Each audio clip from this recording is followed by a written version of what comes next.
வாங்க, நாம எல்லாருக்கும் தெரிஞ்ச சிங்கமும் எலியும் கதைய இப்ப பார்க்கலாம். பெரியவங்களும் சின்னவங்களும் உண்மையிலே நண்பர்களாக இருக்க முடியுமா? இந்த கதை அத பத்தி தான் பேசுது. கதை ஒரு அடர்ந்த காட்டுல ஆரம்பிக்குது. அங்க ஒரு பெரிய சிங்கம் நல்ல ஓய்வெடுத்துட்டு இருந்துச்சு. அப்போ பக்கத்துல விளையாடிட்டு இருந்த ஒரு குட்டி எலி தெரியாம அந்த சிங்கம் மேல ஏறிடுச்சு.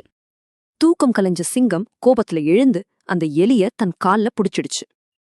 இப்பதான் கதையில ஒரு சுவாரஸ்யமான விஷயம் நடக்க போகுது. அந்த எலி என்ன செஞ்சது தெரியுமா? எலி பயந்து போய் என்னைய விட்டுட்டா ஒரு நாள் கண்டிப்பா உங்களுக்கு உதவுவேன்னு கெஞ்சிச்சு. இத கேட்டு சிங்கத்துக்கு ஒரே சிரிப்பு. இத்தனோண்டு எலியும் தனக்கு எப்படி உதவ போகுதுன்னு நினைச்சது. இருந்தாலும் சிங்கம் மனசு இறங்கி அந்த சின்ன எலிய போக விட்டுடுச்சு.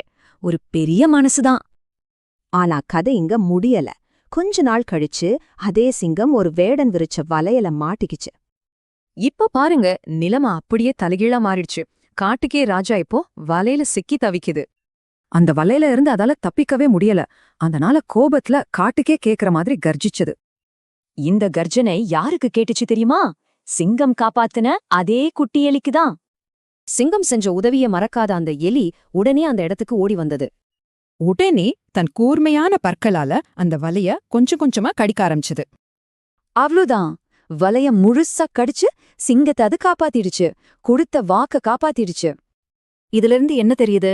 நாம செய்யற ஒரு சின்ன உதவி கூட சரியான நேரத்துல பெரிய பலனை தரும். இப்போ நீங்க யோசிச்சு பாருங்க, உங்க வாழ்க்கையில இந்த மாதிரி சின்ன உதவி எப்போ பெரிய மாற்றத்தை கொண்டு வந்திருக்கு.